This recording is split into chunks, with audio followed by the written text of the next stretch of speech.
সে আমার হাতে হাত রেখে বলছিল কখনো ছেড়ে যাবে না। হাতটা নিজ জায়গায় থাকলেও সে মানুষটা হয়ে গেল। কীভাবে মানুষকে ভালোবাসার বিশ্বাস করবে? কীভাবে বিশ্বাস করবে একটা প্রবাসী একটা ভালোবাসা? একটা ভালোবাসা ডাইরেক্ট হয়, মন দিয়ে ভালোবাসা হয়, জীবন দিয়ে ভালোবাসা হয়, নিজ জীবন দিয়ে ভালোবাসা হয়। কীভাবে বিশ্বাস করবে মানুষ? ভালোবাসা কোনোদিন হারা যাবে না।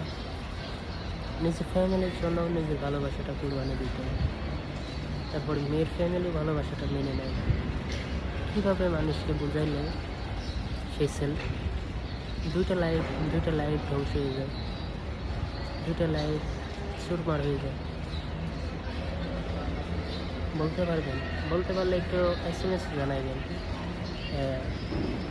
মেসেজে জানাইবেন, ঠিক আছে?